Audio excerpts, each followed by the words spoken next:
Oh, wonderful hubris to all of you. It's a Wednesday, and that means another edition of the Midseason Power Rankings review. Good day, everyone.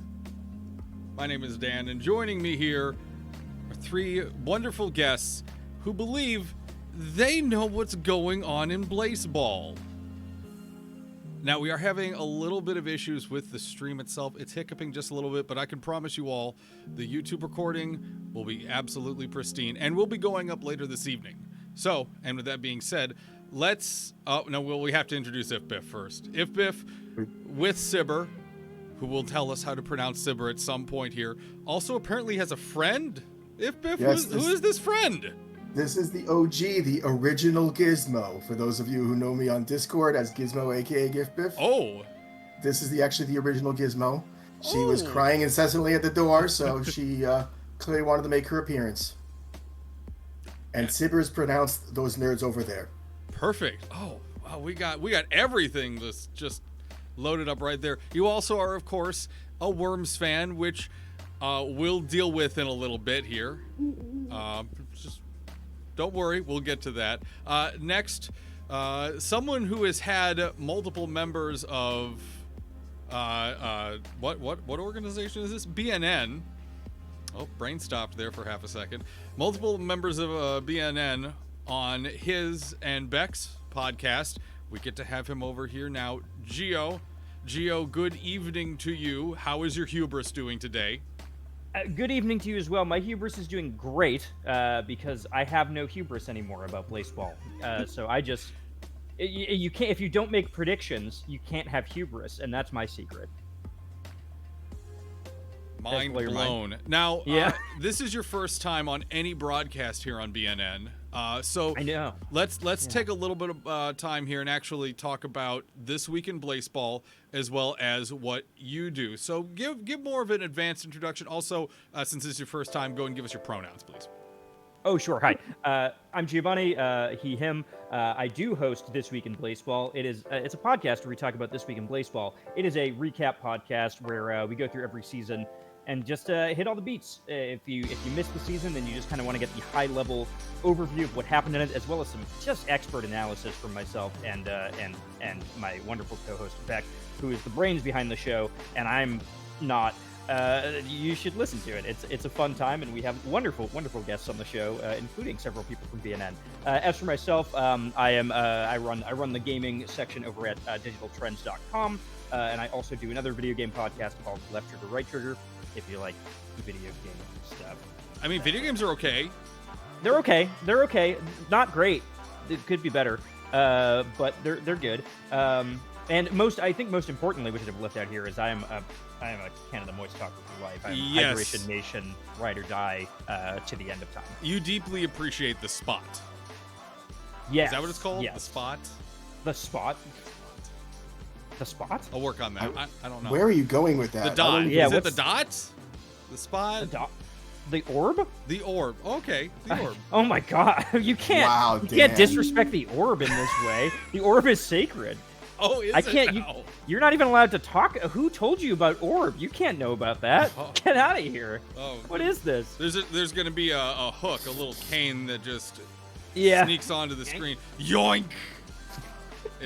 It'll be the orb doing it. Yeah, we play orb in Sunken Halifax. Now, for This Week in Blaseball, which is a wonderful podcast that everyone should check out, you just had Kat on. Yes. You just had Kat on. You talked about the 1-year anniversary of Blaseball. It was a wonderful episode. And before that, you actually had the role player for Ace Chamber on. Yes. Wonderful dude. That's how I remember him, unfortunately. It's probably not good. That's the number one achievement there. Yes, but I mean we've had tons of great guests. The episode we just did with Kat was great. That was our 1-year anniversary recap episode for Blaseball. We asked our listeners to just send us their favorite moments and just kind of talk through those and hey, did y'all know a lot has happened in this game over the course of a year? There's a lot of moments that have happened that are wild, absolutely wild. A lot has happened in the last 2 hours. Hey, search me. I'll find out about it when we record on Monday. I don't know what's happening. Yeah, there's quite a bit happening at all times in Blaseball, especially now more than ever. But yeah, it was a fun retrospective. I mean, I came into the game around, I think, probably season 2. So I've been with it pretty early. Yeah. No, I can't say from the beginning, but I remember a lot of that stuff, and there's a lot there. Now, on the opposite end of the spectrum, someone has actually, if I remember correctly, Cloud Gaming, you joined BNN relatively recently to write about the Houston Spies. Correct me if I'm wrong in your introduction here, though. So tell us your pronouns, tell us about yourself, Cloud Gaming, and what your experience has been so far with the Houston Spies. Hello. You can call me Cloud. It is a username since I am still on 2000 whatever internet safety. Any pronouns. I've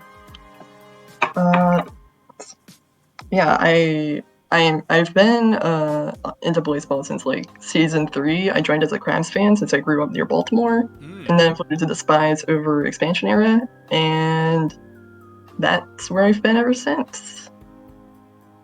Now, this week was actually your first time writing for BNN for the Spies, if I'm not. Yeah, the whole story there is like literally like, I was thinking, oh hey, the power ranking boards are fun. I'd like to do that eventually, and then it turns out that they needed somebody to write, and I did it. Very good, and you did a great job. Yeah. You did a bang up job. Now that introductions are underway, let's take a look at the power rankings. At the top, the number 1 spot that everyone thought was going to work out well, and for a while there was really not, the Hellmouth Sunbeams. Everyone thought, including myself, that the Sunbeams were going to run away with it. Now, I've had a conversation in the Solarium with the Sunbeams about this, and apparently we are all blaming Panda. Panda, the wonderful Sunbeam, apparently is shouldering 100% of all the blame of all of our hubris on his shoulders. So That's thank nice of you. him. Thank you, Panda. We appreciate that. Very kind of you to deal with. After that, Jazz Hands, Georgia's The Worms. Many of us thought that the Worms, actually this season, were going to be incredibly stellar. Now, I don't know if anyone ranked them as number 1. A couple people did. One person did. At least one person did. Everyone else had them within the 6, 8, 4, 3, 9 range. If There were 2 14s, by the way. 214. Yeah. What did you rank them at? Oh, that would be 15. 15. Right. Yeah. If In my defense, I am a cranky old man. you are, just out of curiosity, where are the Worms right now? The Worms are well in first place. They have 6 less non-wins than any other team in the league. 41-15 record. Solid win so far. Solid win ratio so far. You did make a comment in the Power Rankings channel that they wouldn't be able to hit 500, and Yes. they're actually in the 750 range at the moment. Yes, Above, dear audience, just above. I knew by, I mentioned this in our pre-talk, but I knew by late Monday night that I would be getting this call, that Dan could not wait to get me on here and talk about hubris, it's because we know how much delicious. he loves his hubris, and God bless him, I'm willing to take it. I had commented when I saw several of the rankings that I was amused that several other BNN folks thought the Worms would hit 500. Obviously, I was off. We'll get into our details when appropriate about what I missed and what I think is still potentially a problem. Well, we will get into that. Bouncing over to the number 2 spot, actually, in the league, where BNN might not have gotten something right there, is the Canada Moist Talkers. Number 2 spot right now, current record there is 31-25, but with 41 wins, a solid pile of wins. Gio, what did BNN miss? What did BNN not see? That's a really, really great question, and I think it's a pretty simple answer. It's that you thought there was any logic to any of it at all, whereas this season, I'm not sure if y'all have noticed, truly, completely impossible to predict anything. I think the fact that the Moist Talkers have 10 more wins than their record is truly just a sign of, like, I don't know. Literally anything could happen. You could bump up against all of these bizarre conditions and all of these games and all of these like weird, like systems coming together, and it can just not matter. It can just not matter at all. Blaseball is meaningless. Everything is meaningless. You have to embrace the fact that the only thing that is constant in Blaseball is to bet on wet. And the Canada Moist Talkers, as they have shown in the expansion era, especially, are a reliable. Fantastic team that are just have some hidden talent on it. And even when they have 9 pitchers, and even when half of the 9 pitchers are bad, it doesn't actually matter because nothing matters anymore in Blaseball until we are out of this excess era of rule stacking. So what I would recommend next time, if you're ranking, is not do it. Just don't do that. Just roll No more. Roll a d20. Well, assign every team to a d20. I was going to say, many-time mid-season power ranking attendee Evie is well known for using her deck of cards to determine her rankings, and we've always pointed out that's just as valid as what we do, if not sometimes better. Sometimes more. I'll also take the time to point out that for the Moist Talkers, you not only have a player elsewhere, you have a player shelled. Yes. Both on your lineup. We currently have 3 active batters at the time of this recording. 3 active batters. Now, that's ridiculous, but one of those batters is the only batters that matters in all of Blaseball, which is our leadoff batter, Eugenia Garbage, who is one of the all-time greats of the sport. So the fact that you only have 3 batters and Eugenia just gets to hit dinger after dinger is very important. Also, Polka Dot Patterson is batting. That's just funny. Doesn't matter if that's good or bad. It's just funny. Third batter's name is Slosh Truck. Doesn't matter. It's just funny. Slosh Truck, owner of the single game record for home runs in a game, by the way. Really? What is that? Only player to hit 5 home runs in a single game. Slosh Truck. Wow! I actually did not know that. I didn't at all. One fun thing that I'm curious to see if happens with the Moist Talkers, then I'm actually going to move on to the Spies here very briefly. Right now, as far as I remember, the Yellowstone Magic have the single season biggest differential between actual recorded wins and wins in their win pile of 16. Right. Isn't that the Crabs right now? Because they're at 33. That's more than the Magic with the same record. No, he's saying a previous season they had. Previous season. Yeah, there was a difference of 16 wins. The Yellowstone Magic had 16 more wins in their win pile than their record stated.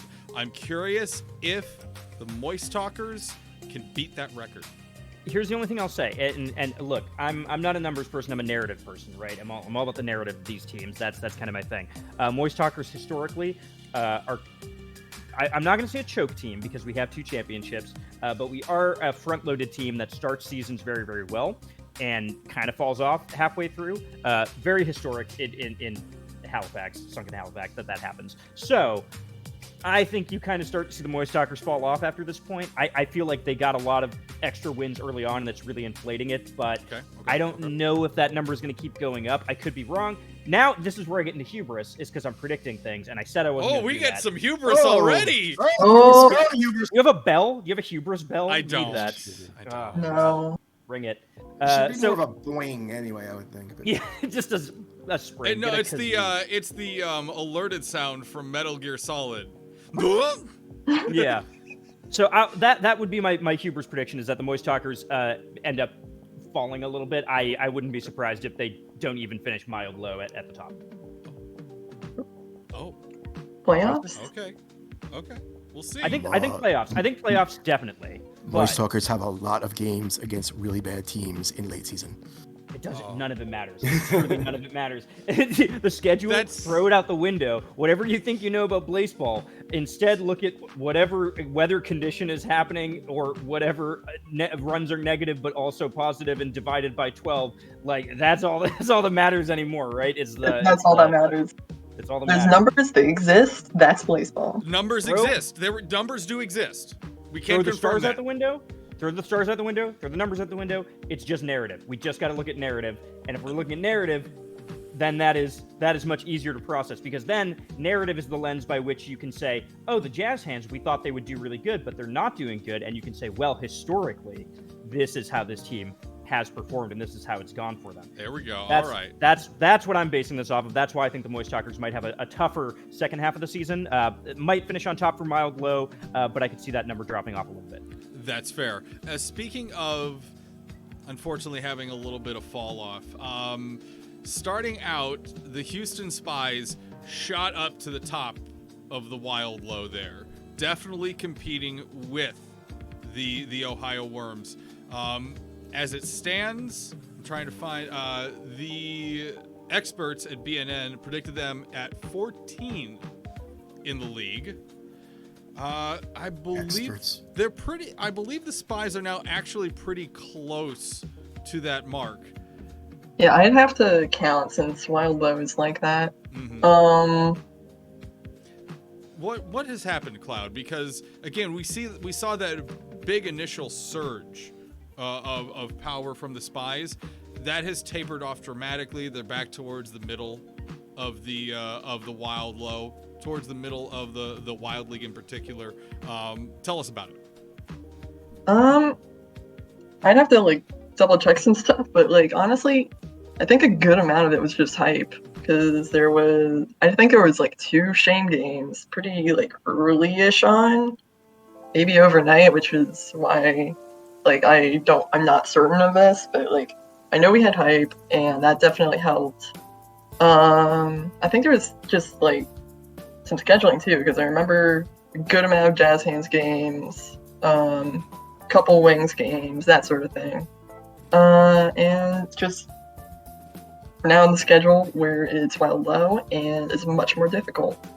That's true. Wild Low is surprisingly competitive this season. Right now, your hype that you have going on is pedestrian. There's very little hype in the Spies stadium. Whether that is what sent them up and then dropped them down, I couldn't know. I have no idea what's going on here. But we know for a fact that for a little bit there, the Houston Spies were well above where BNN had ranked them at that 14th spot. Though I will say I was always optimistic about the chances this season, and we're doing better than I think a lot of people expected. Because I think I think part of the thing is you open up the Spies roster and best offense in the league, pretty sure. Yes, that's absolutely true. Yeah. Yeah, which has only gotten better after the recent Sosa feedback. It's well condensed. Yeah, it's very consistent. It's part of the whole idea, I guess, of our team building is don't go for big stars. Build within the team, make them good, use office equipment, and that's really been paying off since there's no free out. Everybody has a decent shot, and just a lot of it's just I had a thought there. Okay, yeah, just it's very consistent. And nobody really falls behind. So yeah. Well, I think what's fallen Else behind. that, of course, there's a lot of batting stars. Right. I think what's fallen behind for the Spies, unfortunately, is the full-on change of their pitchers. Going down to 2 has resulted in some unfortunate faxing and some instructions for you guys, right? Because as you said, your offense is fine. The Spies have scored 310.4 runs already this season. Unfortunately, they've also allowed 308. Oh, Yeah, Oh, my answer, worst ERA. that's a big number. That is. Yeah. If it makes you feel better, it's actually 22nd. But yeah. I'll say this in defense of the Spies, because historically I love the Spies, and they're a team that I have. I've been waiting for them to get their due for a really, really long time, and I think they've been a really strong team for a really long time. I just think Wild Low is tough. I just think it's a really, really tough division. If you look at where Wild Low is at right now, in 5 days, the entire it could completely shuffle, right? Like the Flowers could suddenly boost up to the top. They won't, but the Flowers could boost up to the top. They're very unlucky. It's not going to happen, but. A couple wins and any of these teams could completely shift. I don't think there's any reason that the Spies couldn't end up on the top. Oh, for sure. I just it could totally happen. It's not like some of these other divisions where it's it's kind of set in stone. The Pies seem to be, we know they're going to be probably near the top. I would say that any of these teams in Wild Low could end up on top. It's probably not the Flowers, but I still think the Spies could do it. I think they're just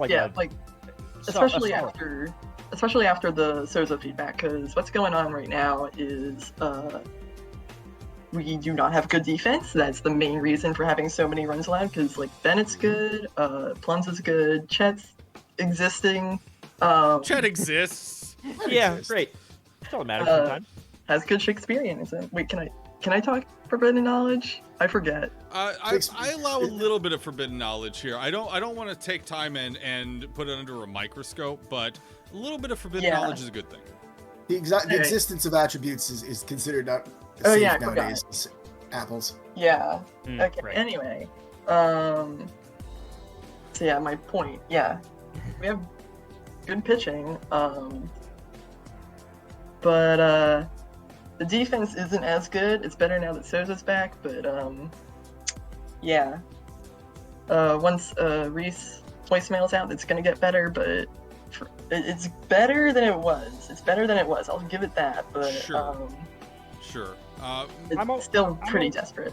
I'm always a big fan of the small rotation, the two really, really good pitchers. I think it's always a very short-term strategy, right? Because it can backfire. It's risky. But, it's very risky. But if you just hit the season, say if you actually accidentally fax the largest horse in the universe. Those are things that happen once in a while. How do you fax a 15,000-pound horse? With a lot of ink. I'm sorry. I feel like this has to be discussed. What needs to be discussed? Let's get into one of our major discussion topics, and it's going to be the Ohio Worms. Mm-hmm. If Biff, you have said previously that you want to make a case for why the Ohio Worms aren't going to stay at the top of the Wild Low, we are willing to hear your case, sir. Well, I will cede that even with my stuff, I still think the Worms are taking the division. Okay. At this point, and I will tell you, but I will also tell you why. I will tell you A, what I missed, and B, what nobody knew. A, what I missed is I'm used to the Worms having some stray parties and not being really high on the list, and that was true again last year. But for a change, the right players partied for the Worms. Okay. Similar to what actually everybody has said really about their teams here. The Worms team has been a lot about homegrown players and certain favorites that are staying in the team and done. And the top hitters have been Scratch to Lose, Visalia Sunday, Ephraim Ladd, and they've always been pretty good. But between them, Vest got one party in last season, Scratch got 3, F got 2. Scratch and Vest are having career years right now, both of them. So that would be the part that I would say I missed. I would say that those players, I'm used to these players performing, not overperforming, perhaps underperforming to the star level, and they are performing like the stars they are. Oh, okay. However, the rest of the lineup is why I always intend to be negative about the Worms and about the situation. The Worms, historically, 211 batting average, 222 batting average, 226 batting average in the last few seasons, 200 the season before that. Let's see, where are we now? Last I looked, we were in the 250s. 265 as a team right now. We had, as many folks know from listening to me complain on Twitter, all the roamers in the world. And not only do we have all the roamers, but they got voicemailed out, and we brought in subpar permanent players in those spots. But all of those players are also just having career years when it comes to batting average. Let's see. Millipede Aquafa left, who was chomped by a shark last season and went down to 186, batting 256. Ty Beanbag, who's been her entire career with the Wings, batted 215 before. It's batting 250 right now. Katie Cornbread, who came in last season as a late voicemail, did not expect anything out of her. Batted 170 with her short bit, 220. So everybody's up 40, 50 points in their batting average. I do think that something has happened. The combination of the right adding to the wormhole, possibly some of the hype type things, possibly some of those unknown levers that we talk about behind the scenes have just made underperforming batters performing. Okay, you mentioned Katie Cornbread in particular. I have a question for you. I'm going to poke at this just a little bit. How big is the fourth strike for Katie? I would say. I will tell you I don't have any research, but the reason I say that is because one of the other things about Katie that I thought you were going to bring up also is Katie is our subtractor. Okay? Katie is a subtractor who bats 067 with batters and runners in scoring position, rather. So she's managed to not drive in on runs. She's the second lowest unrun producer of any of the subtractors in the league. So we've managed to basically not do much damage when it comes to Katie. She's stayed out of the way. She's stayed the course and somehow actually gotten 6 solo home runs. There's 6 home runs and they're solo. Good job, Katie. Wow. I mean, fair enough. Bravo. What other thoughts do you have on the Ohio Worms? And do you have any justification for why they're going to win the division? My concern for later on in the season is that we do have a tough late siesta schedule. Okay. We had a lot of games against teams that are currently in last place. There were a lot of Wings games. We managed to somehow get a 2 series with the Mechanics in the interleague scenario. We've beat up on the Flowers, and we've done pretty well with the Spies. Right after late siesta is a big 3-game showdown with the Pies. 72 to 74 is going to be a heck of a series right there. Speaking of the Pies, though, if I know you followed this, they just lost their star pitcher. Did they lose their star pitcher, or did they lose underhanded? Elvis Figueroa, their underhanded pitcher, is gone. No. That's Elvis yeah, is not been on the beans for forever. Elvis is a sunbeam. Yep. Yeah. I'm not, so I'm confused. What? No, he was a Pie. Right, he was a Pie. Yeah, he's been gone for a couple seasons. Alania Bella stole the underhanded. Right. Okay. Yeah. So the scenario the scenario I think you're going for here is that the Pies had 2 pitchers. We can jump to the Pies in more detail eventually, but the Pies had 2 pitchers. One of them was phenomenal. The other one was underhanded. And day 37, Lucy Tokan had her underhanded item stolen. Yes. And the Pies just corrected me on that. Yes. The Pies have basically treaded 500 since then. But they still are a major team. So that's one big thing. And the Worms, the reason I think that the Worms will still succeed, though, is that they do have a tough schedule at the end, but they do control their own destiny. Other than those Pies games, there's a lot of games against the Dale, and there's a lot of games against the Spies. Teams that traditionally the Worms don't hold up well against. But this season, they're doing pretty well with them. 4-2 against the Spies, 3-0 against the brief time with the Dale.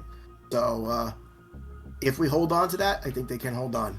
It all depends on whether or not they manage to not fall apart at the end, which I'm sure most fans think every team does that, right? Well, it's not the Mills, but it does happen. We'll go to Gio next really quick here. Thoughts on the Worms and the Wild Low in general. How do you feel that's going to shape up? Yeah, I mean, like I said, I really Wild Low for many, many seasons now. I think when I started noticing this happening, the kind of like closeness in Wild Low was when Wild Low won all of the bubble blessings that boosted every single stat like 5%, right? That's when Wild Low became this like twice, like became this very, very dominant force. And since then, I just think it's been like extremely competitive. I think that like if you were to flop around the leagues again, if you were to reshuffle them up, this game and the power dynamics of the league would look entirely different, right? It's just like you have all of the powerhouse teams in Wild Low at this point, in my opinion. And so for me, it's just, yeah, like the Worms are a strong team, and right now they're kind of out on top. But again, I really do believe that anything could change on a dime when it comes to Wild Low, and we often see that. I mean, I feel like with Wild Low, that is the division where sometimes you log into the game, you log into Blaseball, right, and it's like, okay, first day, second day, you're like, oh, okay, I have a sense of who's on top, and you could come back in at the end of it and be like, oh yeah, everyone who I was expecting went to the playoffs. Wild Low is like the one place where that doesn't really fly, right? Like Wild Low is the place where like Tuesday you log in and you're like, Sunbeams are on top, we're going to it, and then you come back in and you're like, Sunbeams aren't in the playoffs, don't know what happened. What? So what I think is that just like, yeah, Worms are on top right now. They look like a strong team. If we're going by record and not wins, they're a much stronger team. But if we're going by wins, it's way closer. I just think that like that could change on a dime. I think that they probably are playoff bound at this point. But I don't know. Like it's hard to really say anything one way or another. I mean, like I wouldn't be surprised if if a team like the Sunbeams did pop back up, like everyone was predicting. You know, it's just that close. Personally, from a narrative standpoint, I would love to see the Worms do it. I mean, this is like we're getting to the end of this expansion era, and like, I want another expansion era team to climb to the top. And what's more narratively satisfying than the Worms being the team to climb to the top, right? Crawling their way to the top in all their slime and whatnot, like. That's like a story that I just want to see. So I'm rooting for the Worms. They're kind of like my backup team behind the Moist Talkers at this point. And I think it would just be fitting for this era to see a team like that make it up there. You bring up the Sunbeams, and speaking of the Wild Low, everyone across the board, except for maybe one or two people at BNN, thought the Beams were going to smash this season. Yep. Right. That did not turn out to be the case. I mean, they could, but they still could. What has been causing them to stutter there? Because they're fourth? They're fourth in the Wild Low right now, 29-28 with 38 wins. Did something change that suddenly, we might have not seen, or did we overestimate how strong that pitching rotation was going to be? Personally, I don't know if anything has changed necessarily. I don't have necessarily the research on it, but what I will say is, again, I do think that speaks to the power of Wild Low. I mean, I really do think that's just a huge part of it, right? It's like, if you are going up against, like, Sunbeams against any other team, or any other division, right? Sunbeams against anyone in Wild High, Sunbeams against anyone in Mild High or Mild Low, they probably would be the number one team. But they're the number two team in any other division right now. Right, yeah, pretty much. So like, it for me, that's just what it is. It's like, yeah, the Sunbeams are really good, but they're playing against so many really strong teams. And it's not that those teams are stronger. It's just that, like, again, in the era of Blaseball that we're in, sometimes like being a really good team is only half of it, right? Like the other half of it is just like, does everything line up in the right way? And the mark of a good Blaseball team is one that can be prepared for everything, right? And one that can deal with the punches. And having the stars is only half it, right? Like having the build that can actually deal with it is the main thing at this point in this era. And I think Sunbeams are just a team that are having a really tough time coming up with that part of it, right? Like, they have the stars, they have the talent, they should be on top, but like, I don't know, they might not have the tools to like consistently be able to beat their rivals in Wild Low. That's how it reads to me. Now, again, there might be some deeper mathematical thing happening, but I go on gut. Purely on gut. Who Go maths? I would like to propose something here, and the Yes. answer is defense. Yes. Yeah. Defense is a myth. It's a Kidding. And as somebody who's experienced defense and not having it firsthand, But you know what team has lower defense than both the Spies and the Beams? The Worms. The voice Worms. talkers. I don't know about the Boys Talkers, but I can tell you the Worms do. To echo Gio here, the Sunbeams had a 9-game winning streak earlier in the season. They demolished the Tigers, the Steaks, the Tacos all in a row. And then they had a 7-game losing streak almost immediately after that, all against the Worms. They came into the division and they started to have the problem. I think the only answer right now, again, it goes against my one kind of hubris and for my other kind of hubris, but I think the one answer is to what's wrong with the Sunbeams is the Worms. They're playing the Worms a lot. Yeah, that might just be it. It's playing those wild low teams that are just so strong right now. I'm telling you, you shake up these divisions. You move the Sunbeams to mild low. You move the Spies to mild high. Like all of those teams are number one. They just end the season number one. That's my bold thing there. If you were to shake this up, like all of those teams would all be in the playoffs, probably in the finals against one another. But just having them all build the powerhouse that they did with the blessings and whatnot, and the way they kind of did that. I don't know. It's like they've just made it a really, really competitive field. And I think, Worms versus Sunbeams is becoming like the rivalry that we are seeing this season for sure. There we go.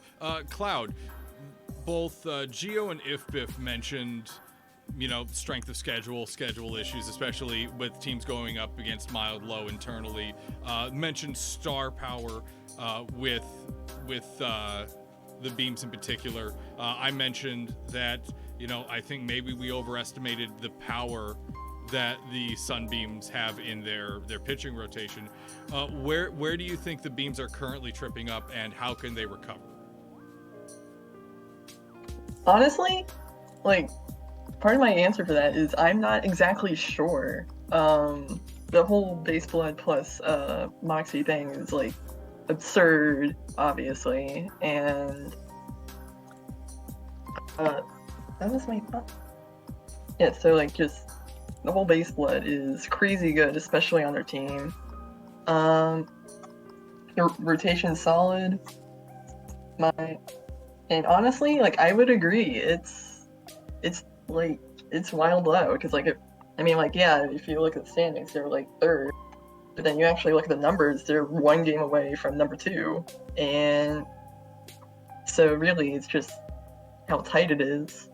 I'll give you one other non-math based problem is that the Sunbeams lost beloved Phineas Worm thrice to the voicemail, and they're paying for it. Oh. Yeah. Phineas Worm thrice, my friend who has 3 worms in a trench coat, is currently in the shadows and has been replaced by somebody named Guy Gulp. Yeah, that'll do it. Come on, you're gonna lose. You're gonna lose. Okay. When you replace my worms in a trench coat with Guy Gulp, you're gonna lose. How do you appropriately fit 3 worms into a trench coat? Well, first you put one into no. Okay. Maybe it's best to not explain that. This isn't a physics show. Come on. Yeah, not math. Let's do physics now. Yeah, come on. Let's take the mild out. Let's tone it down and go mild. Talk mild low here. Similar kind of numbers to a certain extent. The Fridays and the Breathmans struggling just a little bit more right now, especially Breathmans after they just had Winnie Hess faxed away. Not just Winnie Hess either, though. Oh, not just Winnie Hess. Did we have another fax? They had both of their pitchers. Oh, they did. Quite quickly. Oh, no. As a matter of fact, that second slot has rotated multiple times. It was supposed to be Keena Larson, who was their attempt to replace their original underhanded pitcher and was performing pretty well. Mm-hmm. Keena was replaced by Leo Barron. Leo Barron was replaced by John Halifax. John Halifax was replaced by Mooney Doctor, and Mooney Doctor was replaced by Leo Barron.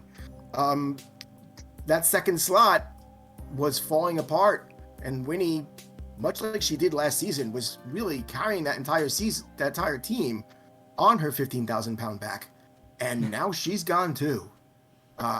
I mean, you would hope that the way that this other slot rotated so much that she's coming back soon. But if not, that's huge danger and Yeah, just the not second, yeah, honestly, like right now with how the mints are, like the second that they get shut out at home, they're done. They're done. right, because that puts Winnie in the lineup instead, right? Yeah, I mean, Oh, obviously, like Winnie's not bad, but they're dire for pitching right now. Right. Yeah. If I'm not mistaken, Winnie is their I saw some cross chatter, and I believe Winnie is their number one batter and pitcher in the shadows. So the Honestly, I either wouldn't be one of those surprised if hitters. I wouldn't be surprised if it's just number one batter and pitcher. Period. Oh well, yeah. Didn't Winnie for the I think Winnie was a batter for the coffee cup because of that. That it was so they were waiting. Like Winnie got to perform the position that she normally had not at that time because both of the stars were just so damn high. I don't remember. Yeah, I Yeah, I know. don't remember. That's approximately 37 years ago. It wouldn't surprise me though. That's actually how we discovered that Castillo Turner was such an incredibly powerful pitcher. Right. The coffee cup. Right. And Really? Yeah. That's how we found out. Oh, Cass can chuck 'em. Oh, interesting.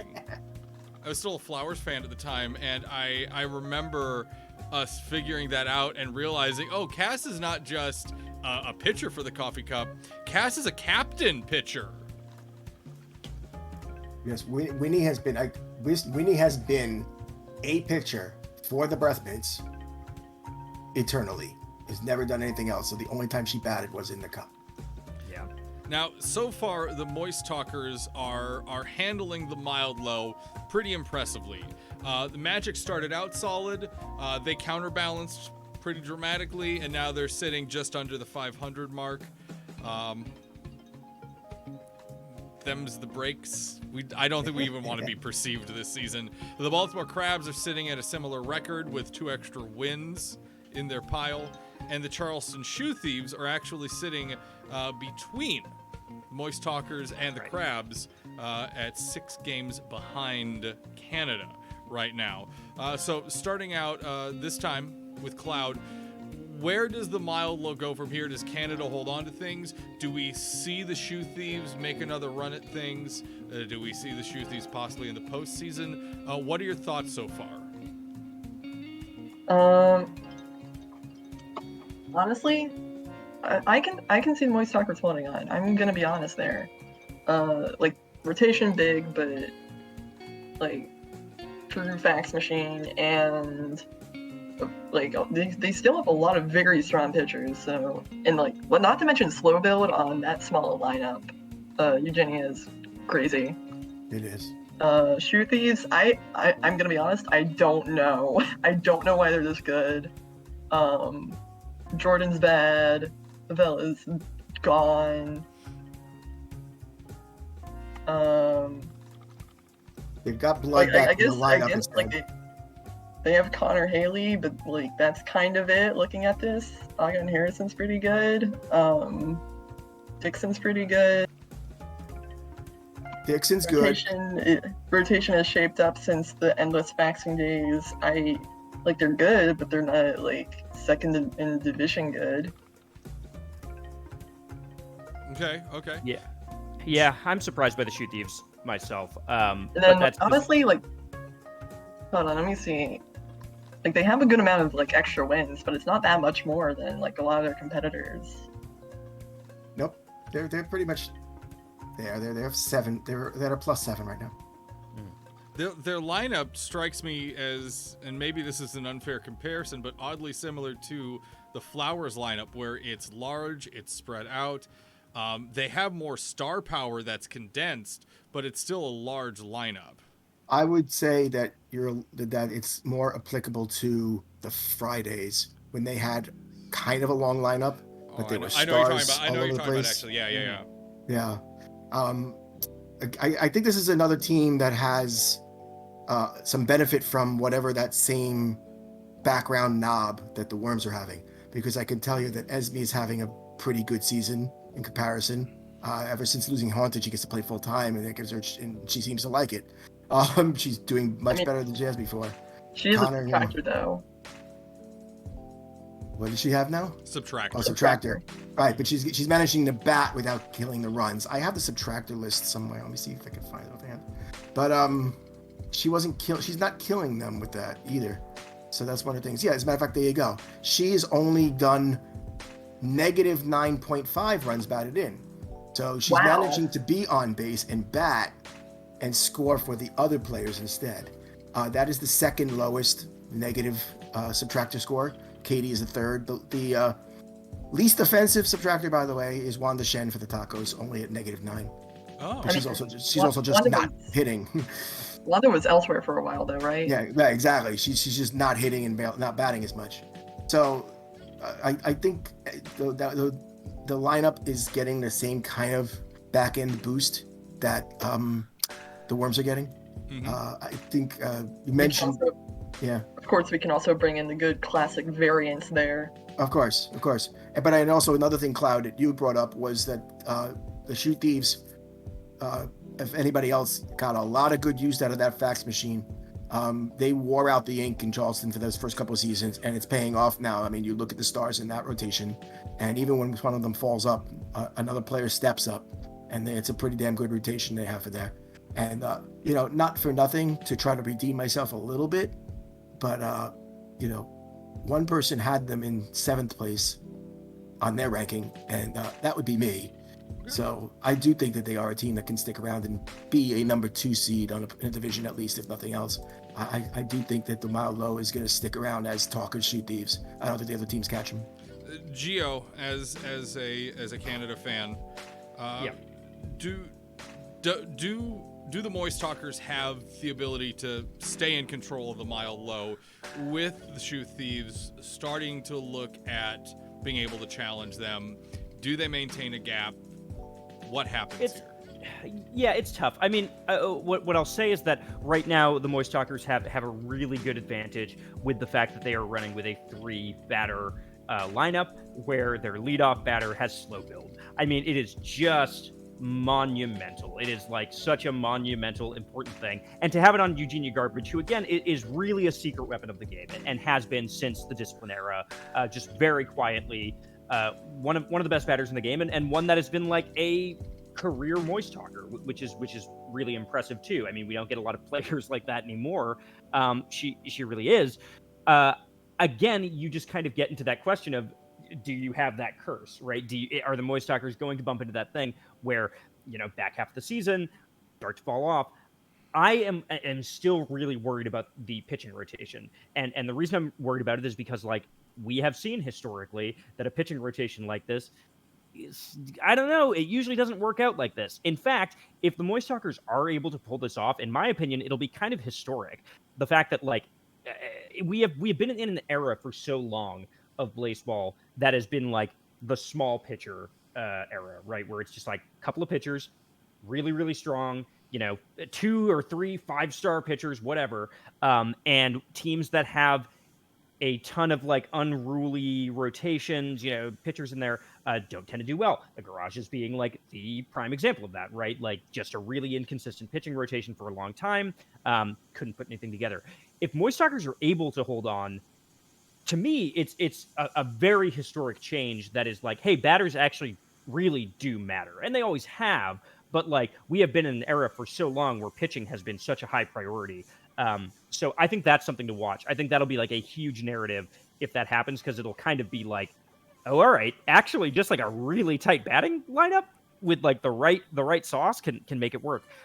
In terms of Charleston, like on paper, they look good. I mean, they just look like a good team on paper. I would say though, and again, this is just my gut, always talking narrative. I don't forget the numbers. You can't count out the Crabs. I mean, you just cannot count out the Baltimore Crabs. You can't. I'm sorry. At any point, the Baltimore, like anything could happen where the Baltimore Crabs just suddenly, it's like, oh, they just got 10 wins in a game. What happened? Oh, I don't know. It could just always happen. And again, like, I mean, if you look at where the Crabs are at right now, it's like you bring up their rotation.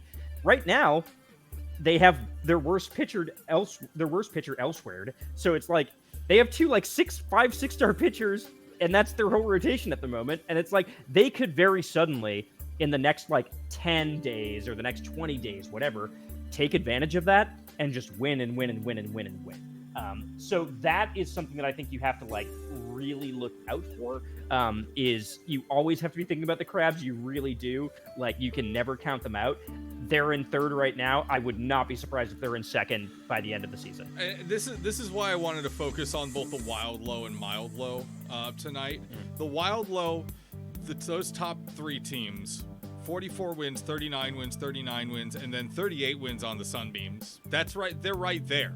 They could easily take a second place spot. All the mild low, 42 wins for the Canada Moist Talkers, and then 36 for the Shoe Thieves, 34 for the Crabs, and 32 for Yellowstone. Those aren't big gaps. Those could change within the span of maybe 12 earthly hours and suddenly flip. Yeah, like hell, if you like go like past the Moist Talkers, it is literally a difference by 2 for the entire way down. Yep. Yeah, and again, the fact that it's like, it's not like you are just putting together one win anymore, right? Where it's like, oh, you're slowly catching up 1 win at a time. You can just have one good game where all of a sudden you are in second. Like, you can just pop up the charts really, really quickly. And like, the Crabs are kind of always in a position to do that, you know? And like, if their pitching keeps up the way that it is and they're able to push the momentum in this way, like, I mean, there's no reason that they can't bump up to first, like in the course of like 5 games, you know, like it really could happen. Again, it's a really unpredictable era. I think this is like the most unpredictable it has been. That is why I think the Hubris has been so important to this season. And yeah, I mean, I really wouldn't be surprised. I really would not be surprised to see the Crabs jump up. Hold on just a second. Conan had his claw caught. Continue speaking. Oh, perfect baby. Oh, well, how can we talk about anything other than this now? I know, right? Well, we can feel. Let's talk about the Hubris, because I know one of the things the three of us talked about while he was doing was the addition of the Hubris to BNN's stats this year. And if we're gonna move forward and get a little bit of time in here, there we go. You know, as we all said, Gio, you particularly mentioned it. The standard deviation, the numbers that gave us our Hubris levels this year are really, really far. It is obviously impossible to do, and it proved to be impossible to do because we're all over the map. There are teams that were ranked 3rd and 24th. There were teams that ranked 1st and 22nd. We're all off, you know, and like I said, we're all here for various reasons about how far off we were on different things. Blaseball has gotten less and less like its progenitor, that which Kat does not prefer we speak every season. We don't talk about it. Yes, but I mean, this, as somebody who doesn't actually have another Blaseball fan in my actual immediate life, I'm always find the opportunity to try to explain to people about baseball. But I have to be honest, I've almost given up trying to get people in the last few seasons because it's too much to explain. You know, Gio, I think you used the term the rules stack at one point, right? Yeah. And one of the games I compare this to, and I tell people all about it time, is a classic card game, Flux. You're just putting those we're putting those rules on top of the list and on top of the pile and on top of the pile, and that original rule card is way buried right now. Who knows what happens in this game anymore? Nobody knows. The sim doesn't know. The game ban doesn't know. The gods of baseball doesn't know. And folks, we're here to tell you, BNN doesn't know. You don't know a damn thing. Nobody knows. I will point out, and you mentioned the Hubris ratings there, yes. Biff. A couple of the teams that had very high Hubris ratings that maybe BNN wasn't so accurate on was in fact the Canada Moist Talkers and the Philly Pies. Philly Pies 6.38 on the Hubris, and for the Moist Talkers 6.05. And that's just it. When the Hubris meter, the deviation, is that far off, how could you say that we were wrong when we were all over the map ourselves? We couldn't agree. I mean, yeah, sure. Right. We didn't get the middle of that giant ink blot. We didn't hit the middle of it. Go figure. You know.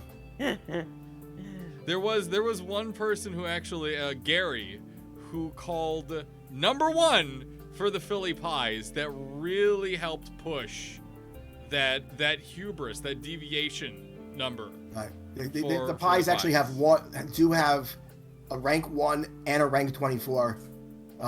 Literally cannot get further apart. You can't spread it Wow. out more than that. And they're listing. That is so That's wild. incredible. That is That's so incredible. wild. Right. And there were a couple folks who thought number 3 spot for the Moist Talkers, Calum and Kid Roar, actually, one of the writers for the Boston Flowers. I do love the deviation, though, the hubris rating. That's something that Kat added this season. She was really excited to add it, and you know what? I love it. I really love seeing that. It's a wonderful more addition. information, more numbers for us to play with. That's always fun. Dan, can I just point out one of the teams that we haven't spoke about that much? We did briefly touch on the Pies. I was one of the many people who assumed the Pies would drop. I actually put them dead middle. Okay. But talk about a team transformation. Yep. The Pies last season were the 3rd best team in runs scored. This season, they're currently ranked 19th. But the Pies, Wow. the I'm Pies sorry, last what? season, 19th in runs scored. Wow. Okay, the Pies. I brought the subtractor number up earlier. How those people weren't harming their teams. Jackson Buckley has negative 65.5 runs batted in. That alone would potentially account for 30% of the Pies' runs scored. He is undoing 30% of the Pies' runs. Okay. However, the Pies last season were the 20th in runs allowed. Even though they've lost their underhand, and even though they've had some of that stuff that's keeping them just afloat, they are first right now. They went from a hitting team to a pitching team like that. And of course, the basic question of what if their subtractor wasn't Jackson? What if it was? Hold on, I honestly forgot the Pies roster. Oh well, the best scenario would be actually Jackson was 2nd in RBIs last season. 1st in RBIs last season for them was actually Dudley, who is now a worm. So if Dudley actually managed to get the subtractor and then came over, that would have been, what if disasters? Yeah. Yep. Instead, Well, Dudley's still sitting as a siphon. Yeah. And a super And rider, it's too. magnified. Yeah. It is magnified. Duds is one of my all-time favorites. Dudley's doing some A lot work of- for the Worms. A lot of the similar talk that Gio had for Eugenia Garbage is some of the stuff I would love to say about Dudley Buehler. Just a all-time great in terms of on-base percentage and batting average. Has been there forever and just kicks the crap out of the ball forever. Sure. God, great player. And I'm actually really happy he's a Worm, at least for a little bit. I can understand why. Just a few of the quick things to point out before we uncork the gigantic bottle of hubris and pour it out all over the floor. I'm just going to point out a couple of positions where maybe BNN was either a little right or a little not so right there. The Breckenridge. Can I talk? Yes. Speaking of that, I've been wanting to talk about the Jazz Hands, and I want to say I was about to bring up they the Jazz wouldn't Hands. be- Yes. Yeah, They would not be number 2, and I'm very, very vindicated. They're Like, sitting. yeah, they're- Where are they across the board here? They're 27 and 30, so they're just below the 500 mark. They're not number 2 in the league by any stretch of the imagination. Yeah, because their base running's good. Baby Doyle magnified is huge. Right. But and behind Collins Mellon, no less. We talked a little bit last season about why the Jazz Hands were doing so well, and we struggled to come up with an answer. And the main answer we came up with is just that 1-2 punch, which hasn't changed and is still there, and is actually even a little bit more powerful with Lancelot Kane currently elsewhere. Collins Mellon and Baby Doyle should be enough to drive this team forward, and it's just not. It's not happening really right isn't. now. They gained Chorby Short permanently as a pitcher. You look just historically at if you go back in history and you look at the teams and you look at a roster that has Wyatt Pathos, August Sky, Chorby Short as 3 of their pitchers, anybody from the past would say, well, there's your winner. part of the thing there, though, is that, I was talking consistency earlier, and I think that's what's happening here, because, yes, Collins Bell's good, yes, Baby Doyle's good, but then you go to the rest of it and they're fine. They're fine. They're definitely like 4-star hitters. Right. Yeah. Not to mention that Yep. Mekon Hammer, who is like known for being very, very heavily understarred, is currently stuck in the back of voicemail hell. So one of their like main hitters is just not there right now. Yeah. Well, anybody who has listened to This Week in Blaseball knows that I have very, very strong feelings and opinions about the Jazz Hands. And the thing I talk about very often on that show, very, very often, is the curse of the middling team, which is like the curse of the team that is like not top level great, but also not bad enough to be partying all the time. Like, that is such a tough dead zone. That's the worst thing you can be in Blaseball. It really is. The absolute worst thing you can be in Blaseball is a middling team that, like, just can't get up there, is always, like, gets, like, a couple party times at the end of the season, but that's it, but is too good to, like, tank your season. And like, for me, the Jazz Hands have always been this team. Like, always. There was a period in the discipline era where they were actually quite strong, and they would go to the playoffs a lot. They would go to the semis. Like, I think they had like the longest series of hitting the playoffs. I believe so. Because the Tigers missed one very early on. I think the Jazz Hands had that. They were a main event team early on, but they could just like never hit it. And I just think that that's been the issue since then. Is like they have continued. Since then, they've like just fell below that spot and just fell below that kind of like, oh, we are a top team. And now they are just eternally a team that is good but not good enough. And it's so dangerous. It's so dangerous. Honestly, if I'm the Jazz Hands and trying to figure out how to fix this team, I would think about intentionally tanking the team.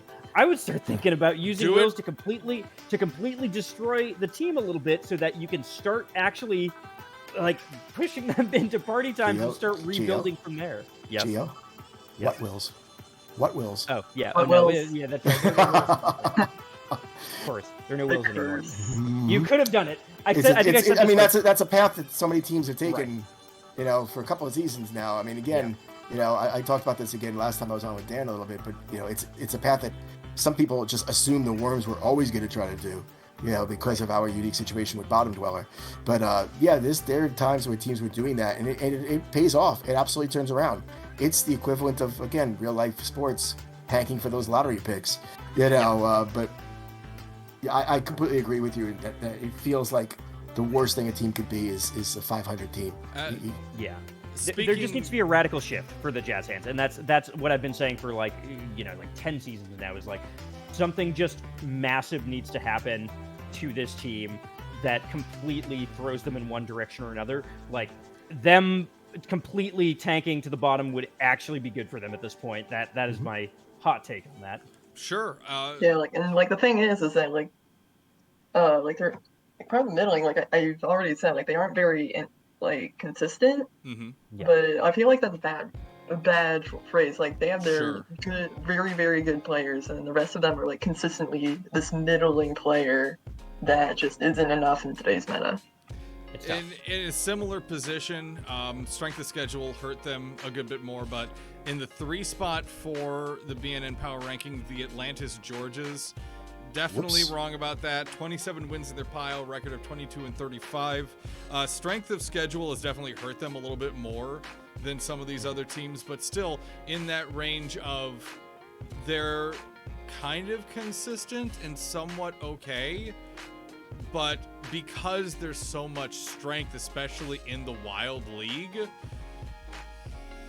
ouch, they can't consistently put enough together to start rising towards the top and see some postseason action, it seems, at least for this wonderful season that we're in.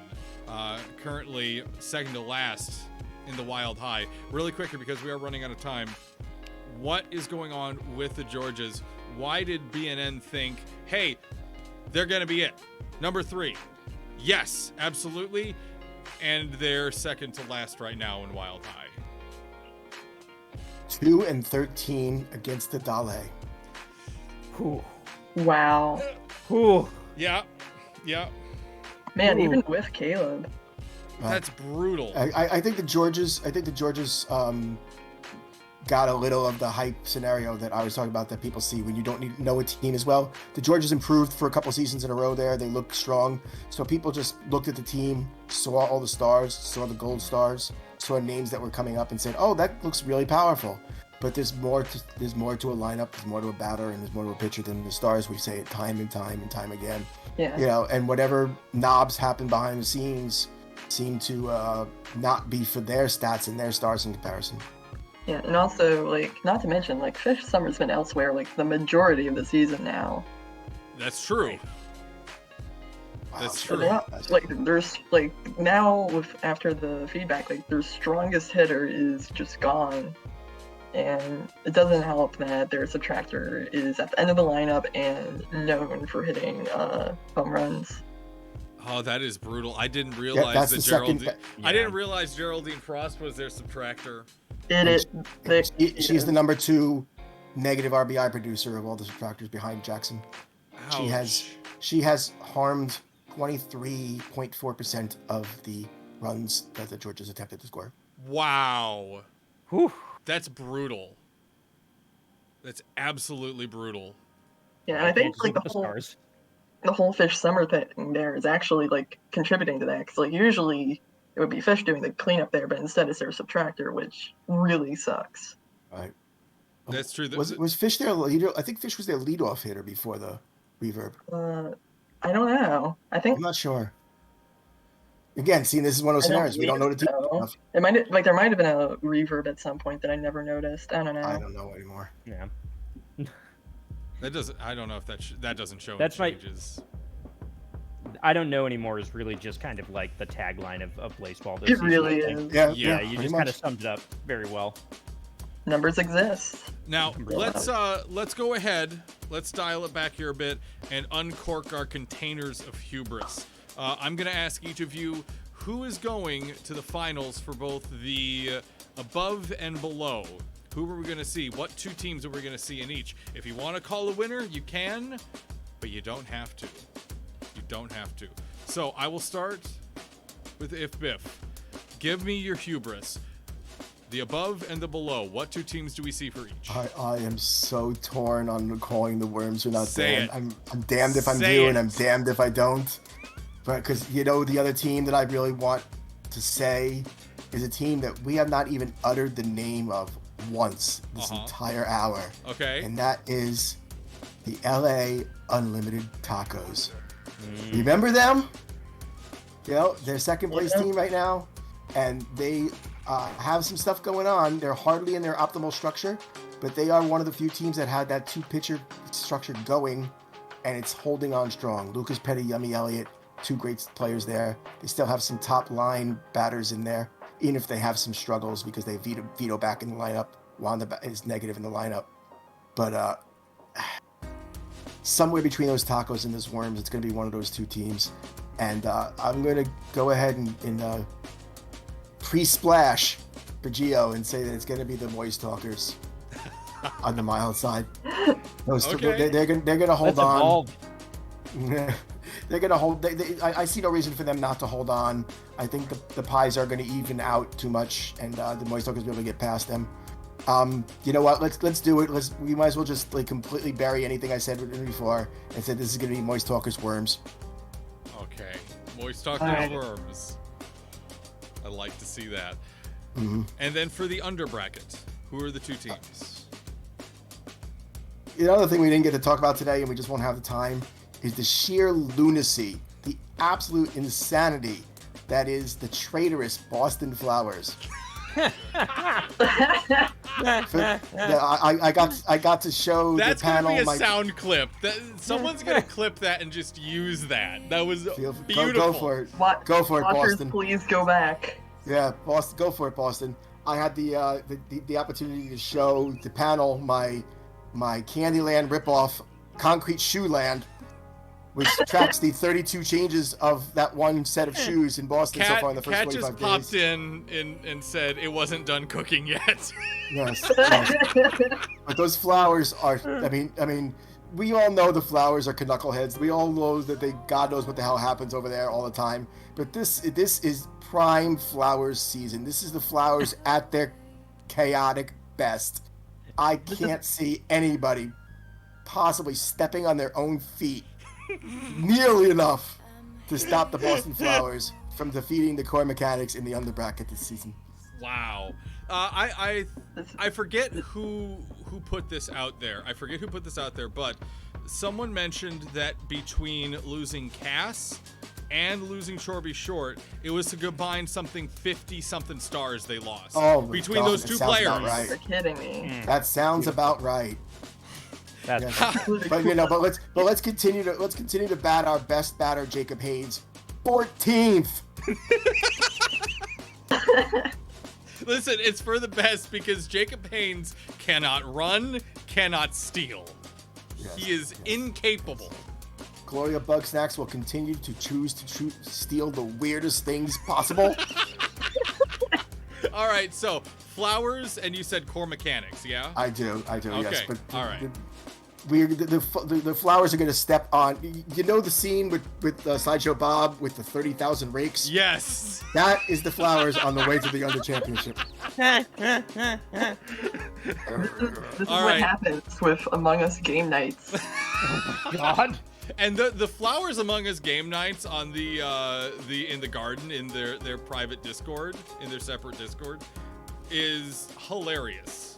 I have been From there what for I those. heard, isn't that at least 1/10 of the reason that Jalen got alternated?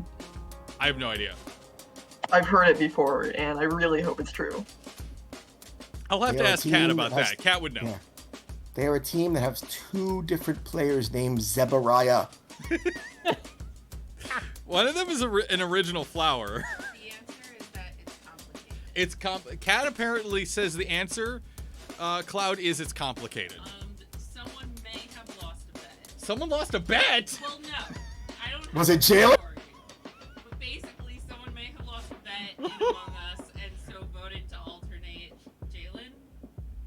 And it whimdied? And it whimdied. Oh. You know, like other people also put in votes. It wasn't just their votes, but this is a thing that did happen during Among Us in the garden. Okay, apparently it isn't Among Us' fault. Someone lost a bet. Perfect. Wow. All right, Ladies Gio, and gentlemen, I rest my case. that's the most Flowers shit to do ever. Excuse my language. Gio, give me your hubris for the first time ever. Let me just enjoy that hubris, please. Yeah, absolutely. I'm liking what I'm seeing from the Ohio Worms. Again, I think Wild Low is extremely unpredictable. I'm not even sure that they will end up on top, but I feel confident that they will probably be going to the playoffs at this point. I just like what I'm seeing from that team. I think they're in a strong position right now. They don't look fragile, and that's something that we'll talk about in a second.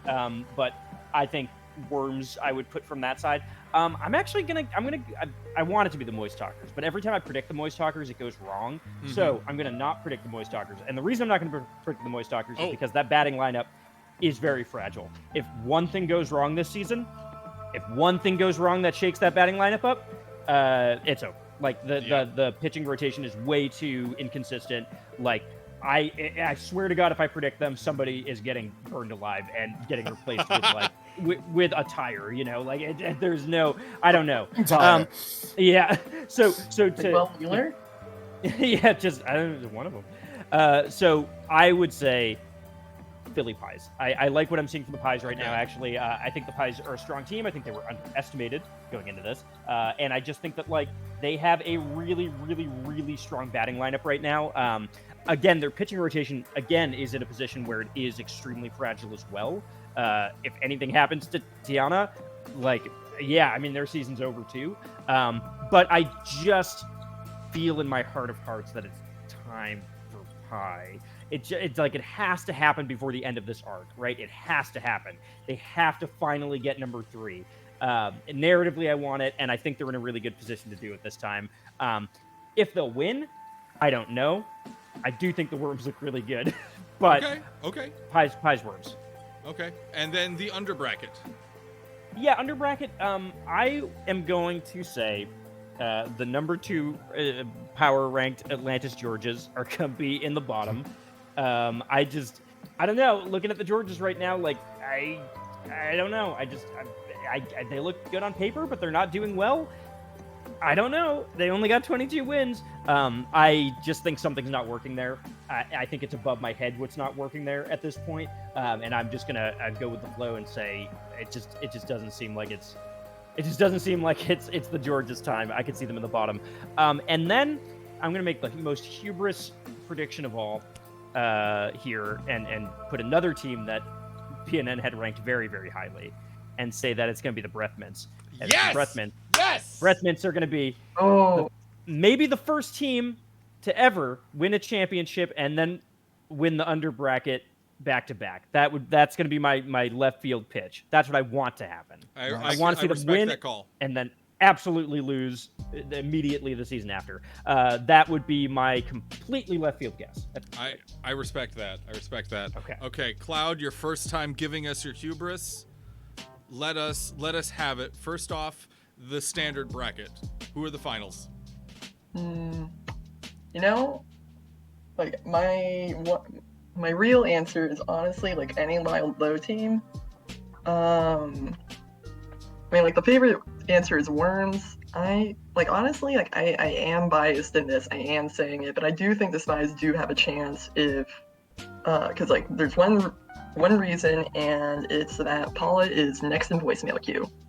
Okay. All right. So if a voicemail happens, although I will say that it's very hubristic and very biased. So this is the time. No. This is the time. You can go out on that limb, adventure out onto that limb, appreciate the view. Yeah, I know the favorite's the Worms, but we've historically, notoriously now knocked them out round 1. And now that with Sosa back, once Bennett finally gets back into the rotation, I think there's a shot there. And Wild Love's a notoriously chaotic place. Okay. For Mild, I'm gonna nominate someone we also haven't talked about at all this whole hour, and it's the Millennials. Yes. Mm-hmm. Yes. Solid rotation. They have Beck Whitney right before Thomas Dracena, and they're just a very solid team. It's a vampire and not a vampire. There's only one vampire there. We know Tommy D is absolutely not a vampire at all. So just to confirm that. Yeah, I like that. Okay, under bracket time. What do you feel, Cloud, for the under bracket? I'm gonna start with Mild here since that's what I'm more certain about. I was originally thinking the Fridays, but my go-to answer with current standings is Fridays. However, if when he gets into the lineup, it's gonna be the Breath Mints. So I guess I'm gonna say officially Fridays for now, but it's an acknowledgement of being wrong. Wild, I'm honestly not sure. There's a lot of very solid teams that are just performing very weirdly. You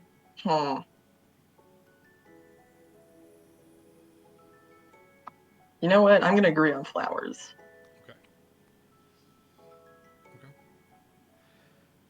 So I can respect that. They're just so inconsistent. I don't know why they have for 35 wins right now, even though they're not the best, obviously, especially after losing Torby Short and Castillo.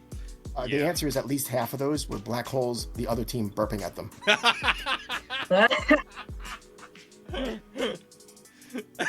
was ready for that. They really have a difference of 10, don't they? They do. Actually, the same difference that the Moist Talkers have, I was mentioning earlier. Okay. That's some beautiful hubris right there. I have to make some decisions now. For the above bracket, for the standard bracket, I am also going to go out on a limb. I've heard both of these names mentioned, but I'm going to combine them together. I'm going to say Tacos and Mills. I think the Worms do trip and stumble a little bit here. I also think, every so often it's time for some Taco Baco. And Worms can't trip; they have no feet. It's a very good point. I will accept the correction, but I'm gonna stick with my statement. I'm gonna say tacos and Mills. I really like the Mills. I think the Philly Pies are not gonna be able to maintain this at all, and I think. Even though Canada Moist Talkers are probably going to win either first or second place in the league in the regular season, they, despite those two really solid runs where they actually won the ILB, they don't have an amazing history outside of those two. I think they trip and stumble in the postseason, and we end up seeing the Millennials go to the finals versus the Tacos. For the under bracket, I want to say Flowers versus Magic. A battle for Dan's soul. A team that just cannot get their shit together versus a team that doesn't have any shit to get together. But I don't think that's accurate. I think I'm putting the Magic there. I think I'm putting both teams lower than they should be. I actually don't think the Boston Flowers make it to the finals for the under bracket. I don't think we end up seeing them. I think we actually see Georgia's versus Breathmans though. Yeah, I think we do see Georgia's versus Breathmans.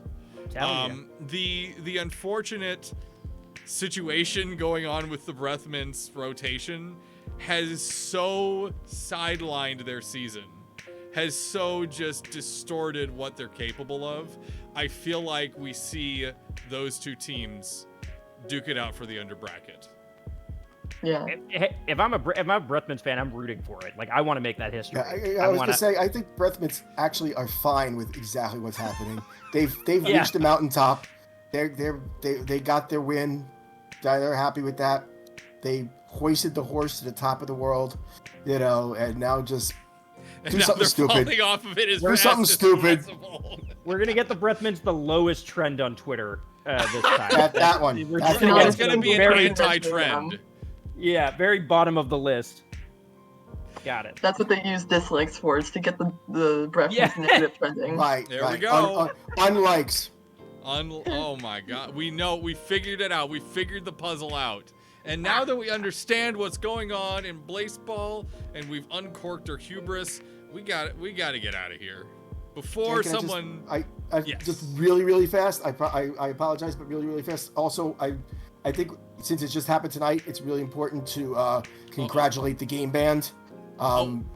They managed to be a winner for the IGN Nuova Award, which is a really high mark type of stuff. Hey, let's go. All the game band members are tweeting just in shock and enjoyment, and just kudos to them. I mean, we all talk about how much we all love Blaseball, and I think it's just well deserved.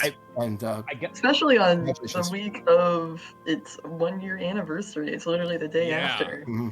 Yeah. I got the press email about this during this and didn't scroll down far enough to see it, but I am now looking, and I did get that email. They're actually honorable mention for Game of the Year as well, but they were a winner for Nuovo. So congratulations. God, all the winners on this list are phenomenal too. That's great to see. That's impressive. So congratulations to the game band. Congratulations to everyone over there. A well-deserved victory. And again, a happy 1 year of Blaseball.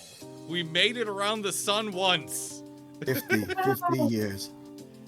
And with that being said, again, some of us during this broadcast may have figured out what Blaseball is, and as such, we need to leave as quickly as possible before we're removed, erased, what have you. Yeah. This show will be up on the BNN YouTube page within the next few hours. Hopefully you enjoy the broadcast. My name is Dan. I'm joined by Geo, Ifbiff, and Cloud. Thank you so much for joining us tonight. Hopefully you enjoyed your hubris, but we got to be done. That's all for the hubris. Have a good day, everyone. Bye-bye now. Goodbye.